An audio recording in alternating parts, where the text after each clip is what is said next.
Pada awal 1900-an, Albert Einstein adalah pegawai kantor paten di Swiss. Di sela-sela pekerjaannya, ia sering merenung dan melakukan thought experiments.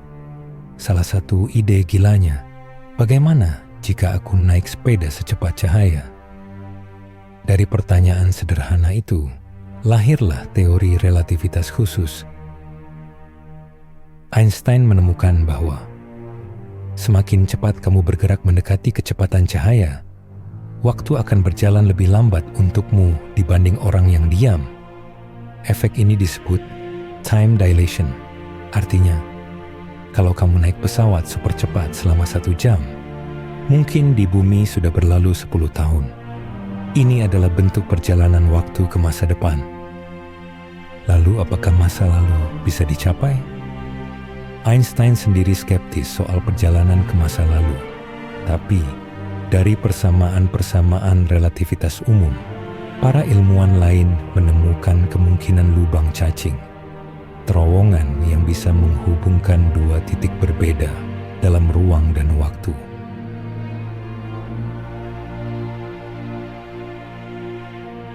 Time travel atau perjalanan waktu adalah sebuah konsep berjalan maju atau mundur ke titik berbeda dalam waktu. Mirip seperti kita bergerak dalam ruang. Manusia nyatanya selalu berjalan dalam waktu, dalam cara segaris, dari waktu sekarang ke masa depan, persatuan waktu sampai kematiannya. Beberapa teori yang paling terkenal adalah relativitas khusus dan umum, menyarankan bahwa geometri yang tepat dari ruang waktu atau beberapa jenis gerakan dalam ruang dapat memungkinkan kita berjalan ke masa lampau dan masa depan bila geometri atau gerakan ini memungkinkan.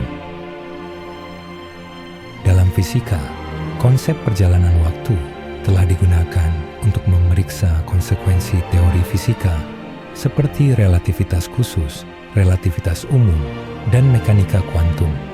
Tidak ada bukti eksperimen dari perjalanan waktu, dan juga tidak dimengerti apakah teori fisika sekarang ini mengizinkan perjalanan waktu dalam segala bentuk.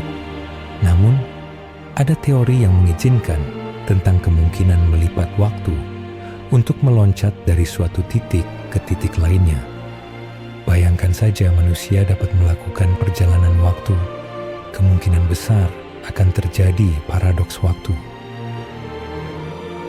Jika manusia melakukan perjalanan waktu, terutama perjalanan ke masa lalu, paradoks ini muncul ketika perubahan yang dilakukan di masa lalu menyebabkan kontradiksi atau inkonsistensi dengan masa sekarang, seperti paradoks kakek atau paradoks bootstrap. Contohnya, kamu melakukan perjalanan waktu ke masa lalu dan membunuh kakekmu sebelum ia menikah. Jika kakekmu mati, ayahmu tak lahir. Jika ayahmu tak lahir, kamu pun tidak ada. Tapi jika kamu tidak ada, siapa yang membunuh kakekmu? Ini menciptakan paradoks sebab akibat. Tindakanmu di masa lalu membuat dirimu tidak pernah ada, tapi kamu harus ada untuk melakukan tindakan itu.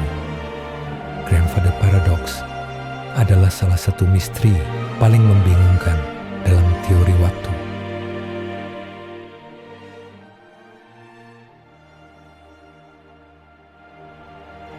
Bayangkan seorang penjelajah waktu di masa depan menemukan naskah drama yang sangat hebat.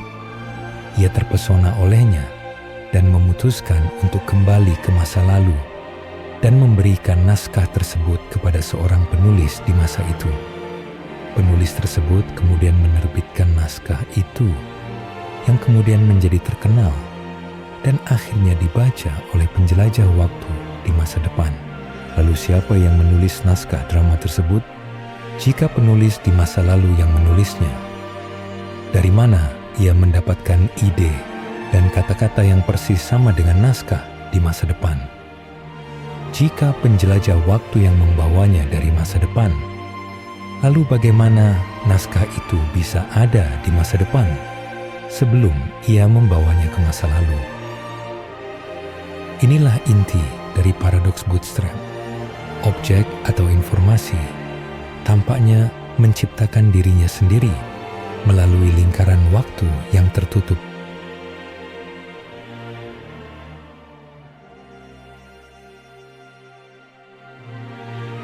Saat ini, berdasarkan pemahaman ilmiah kita, perjalanan waktu ke masa depan secara terbatas mungkin dilakukan melalui efek dilatasi waktu, meskipun memerlukan teknologi yang jauh melampaui kemampuan kita saat ini.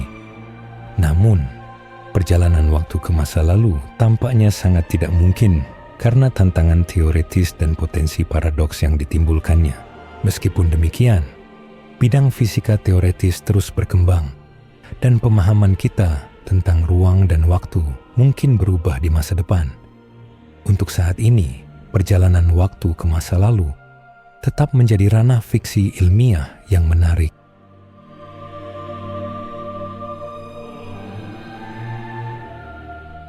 The nature we observe today seems to work in such a way that things have a definite way of happening, and not any other way. Terima kasih telah menonton sampai akhir video.